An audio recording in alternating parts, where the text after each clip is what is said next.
where he stopped.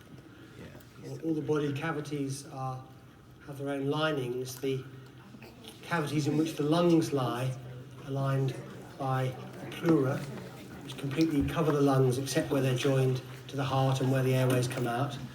The lining of the heart is called the pericardium, the sac around the heart. And then a bit lower down, the lining of the abdominal cavity is called the peritoneum. Dividing the thoracic cavity, in other words, the two pleural cavities, from the abdominal cavity is the diaphragm. The diaphragm is now very nicely to see here. It's quite a dome, you know, a dome. So you can understand how when that domed muscle contracts, it goes flatter. That pulls it down and expands the pleural cavity which the lung sits in. And the lung is stuck to the outer wall of the pleura, a bit like when you pick up a glass that's got wet on the bottom and it picks up the cocktail mat underneath it. Well, the lung is stuck to the outer wall of the thoracic cage in the same way.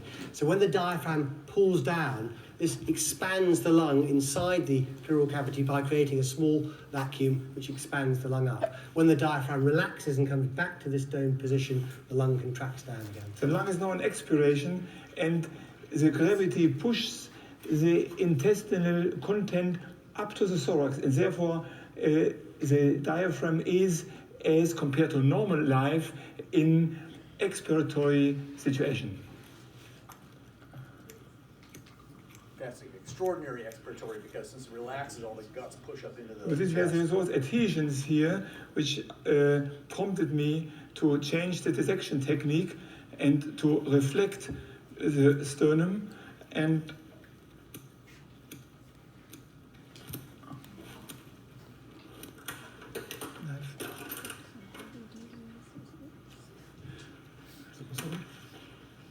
so we have now reflected the abdominal muscles together with the thoracic shield downwards. And what we see here are both lungs. The right lungs,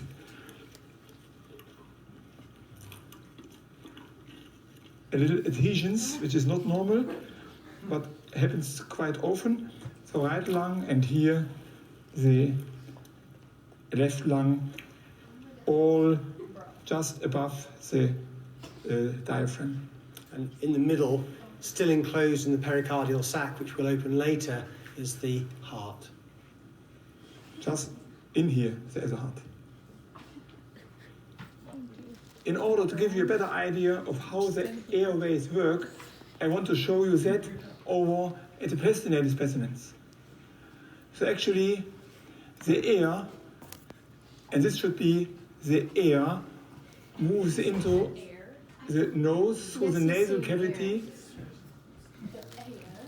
but also through the mouth. And both the airway meet in the pharynx, going through the larynx into the trachea and then into the lung, which is over at this specimen. Here we look at the left lung of a smoker. On the right side, in between the heart, the lung tissue has been dissected away, and we look at the bronchi coming all from the trachea. A molecule of oxygen has travelled in through the nasal mouth, down through the larynx, down the trachea, through bronchi, and into the lungs themselves. And here you see the two lungs in the thorax. I have here a plastinated specimen of lungs. I put these in front of my chest about like this. These are probably about the size of my lungs, fully inflated. Lung tissue itself is constructed rather like a sponge. And the purpose of this sponge is to create a large surface area for the oxygen to dissolve in the blood. Somebody worked out once that the combined surface area of both lungs is about the size of a tennis court. I don't know how accurate that figure really is, but it's certainly large, that's the point, a large surface area. And this is a microscopical section of a normal lung. These spaces are the air spaces. These are the blind-ending sacs where the air is sucked into the lung, down the bronchi, and then into these sacs, which are the final part of the lung tissue, and are called the alveoli. And these are the little blood vessels through which blood circulates in the lung. And you can see they're brought into very, very close contact with the air spaces so that the oxygen can dissolve in the blood. Things can, of course, go wrong with the lungs. Here's a pair of lungs from a smoker. Smoking is a pretty bad thing to do for lungs, really, because it's got lots of chemicals and tar in it. And you can see that these lungs are a lot darker than the previous pair of lungs because this material gets deposited in the lungs and it doesn't go away with time. And this material can do damage to the lungs by causing inflammation. And one of the results of this inflammation can be the condition known as emphysema, which is illustrated in the next microscopic slide. And you can see by comparison with the previous slide, which was at the same magnification, there's a lot more space here and a lot less boundary. And the result of that is that there's less surface area for the oxygen to be dissolved in the blood, which is why people with emphysema have difficulty breathing, have difficulty getting oxygen into their blood. If we return to the sponge analogy, emphysema is a bit like a sponge with big holes in it. And these big holes are caused by the destruction of the normal small dividers between the air spaces. One of the most undesirable consequences of long-term smoking is cancer of the lung. And that's illustrated in the next picture, where you see these islands of cancerous tissue have moved through and completely destroyed the lung tissue. One final point I'd like to make, just returning to this plastinate, is another condition that people have heard of is asthma. What is asthma? Asthma is another condition where it's difficult to get air in and out of the lungs. And in this case, it's because the muscles in these small bronchi constrict and make the bronchi narrower. That makes it more difficult to pull air in and out of the lungs, and thereby makes an asthma sufferer feel that they have to breathe harder to actually get the air in and out of their lungs. Well, we brought our molecule of oxygen into the lungs, but let's now actually show you what the lungs look like when they inflate. This is a very special event. I actually bring to life the dead lung of this gentleman. To accomplish this, I have first to find the trachea, and the trachea is just here below the larynx, and here I take the trachea out with its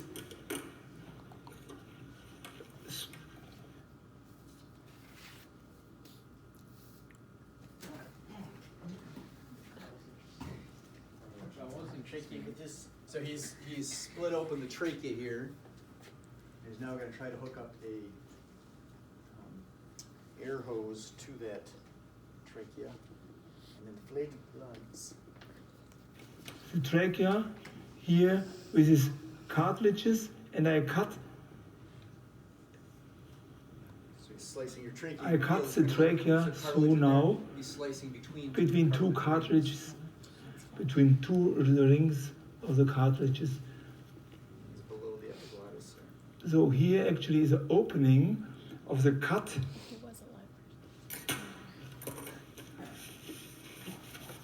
So everything should look neatly. And now it's about the time to put the tube in to the trachea and to inflate this man's lung. Okay, please. Come, full.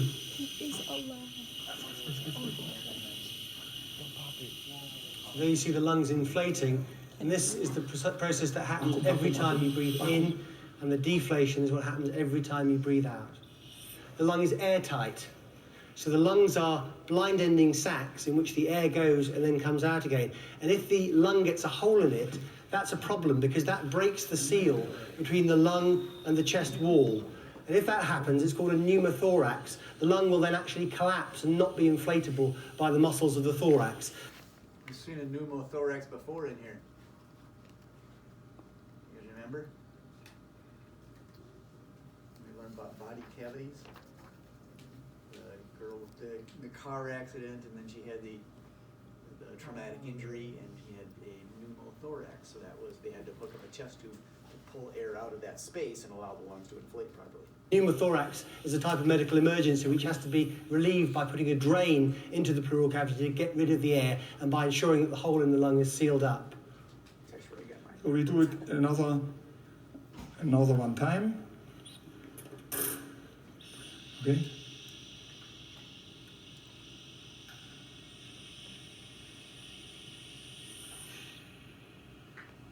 So that's expiration with the lungs going down.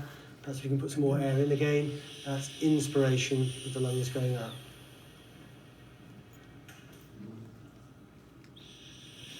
Breathing in, breathing out. There's a fundamental problem with what they're doing here, in the sense that everything they're making happens inside the lungs. That's not the way it works for you. For you, what happens takes place outside the lung, and the lung responds to what you've done.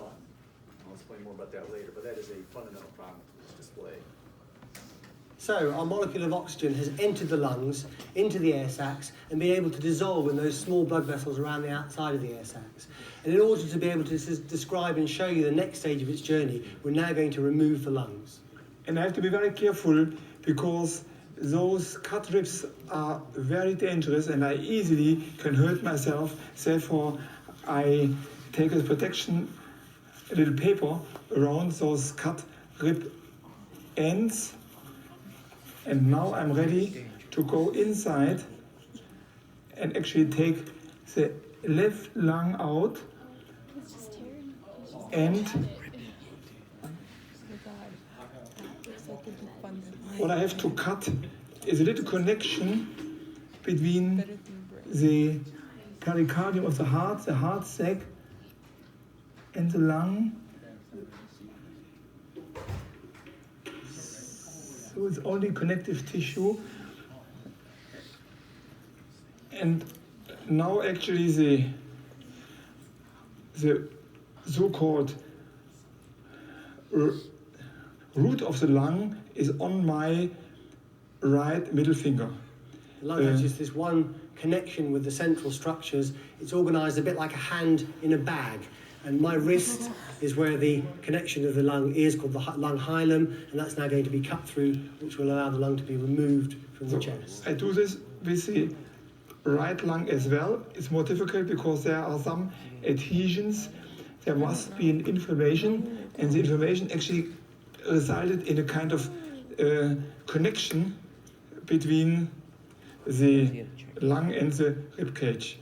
Adhesions are the result of inflammation, and they result by inflammation sticking two surfaces together that normally rub over one another. In this case here in the lung, that condition is known as pleurisy. So the condition of pleurisy is inflammation of the pleural lining, causing the lungs to stick to the outside wall of the rib cage, and that's what's known as an adhesion. You can also probably see that the colour of this lung is a lot darker than the colour of this lung. That's because this person died with fluid on the lobe that's being held up there.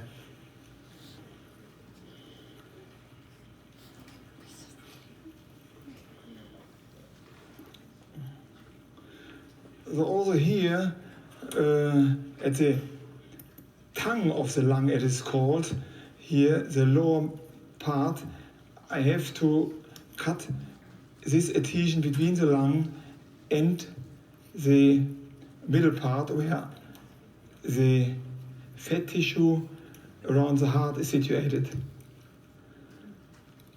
So these adhesions make it slightly more difficult to remove the lung on the right side than would normally be the case, and they're just being loosened up prior to cutting through the lung at the hilum. So I take now the right lung out, I reflect it, we see very clearly the 1, 2, 3 lobes, upper, middle and lower lobe, and from this side I will cut now the veins running to the heart and the trachea.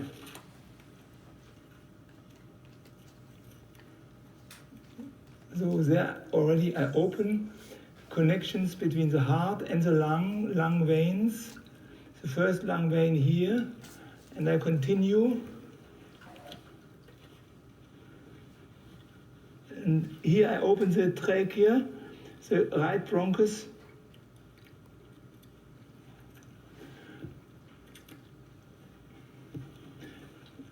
Another vein.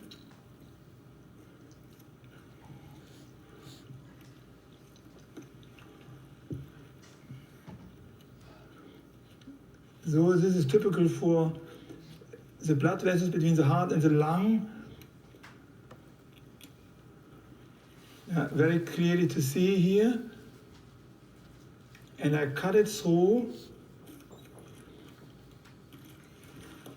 And a tray, please. Here is the right lung with the adhesions of this gentleman. Thank you. And I do the same on the other side. Again, I'm reflecting the lung, and we see only two lobes. One lobe, upper lobe, lower lobe. It's just worth explaining that the right lung normally has 3 lobes, while the left lung only has 2 lobes. And in fact, the upper lobe of the left lung has a little extension, which is equivalent to the middle lobe of the right lung. So, and now we have the left lung. Just now to show you these lungs, which are just taken out. Well, we've now shown you the function of the lungs, the bellows, which allows us to pull the oxygen into the body, and we've shown you how it's able to dissolve in the blood. So the next part of this evening's demonstration will be to show you how it's circulated around the body by the world's most reliable pump, the heart. In fact, the heart is... We're not going to do the heart because we've already done it. So, go back to last thing here.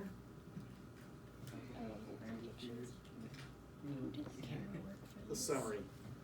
The trip of a molecule of oxygen. What do you say? Let's just recap the journey of our oxygen molecule by coming back over to Juliet and Lindy here. And Juliet's drawn the respiratory and circulatory systems on Lindy. And so we can now follow the journey of our oxygen molecule. I've got 2 laser pointers here, a red one for oxygen and a green one for burnt oxygen or carbon dioxide. So we started when our oxygen molecule came down the trachea and into the lung, where it mixed with blood in the air spaces of the lung and returned along the pulmonary veins into the left atrium and left ventricle, and was then pumped out through the aorta and down to the furthest reaches of Lindy's body, in this case right down to her toe, where it allowed her to wiggle her toe muscles. It was there burnt and changed into a molecule of carbon dioxide, where it returned in the venous circulation, passing up the inferior vena cava to the right side of the heart, and then out in the pulmonary artery to be mixed again with the air spaces of the lung, where it diffused out and was breathed out through the trachea and into the outside world, thus completing our journey.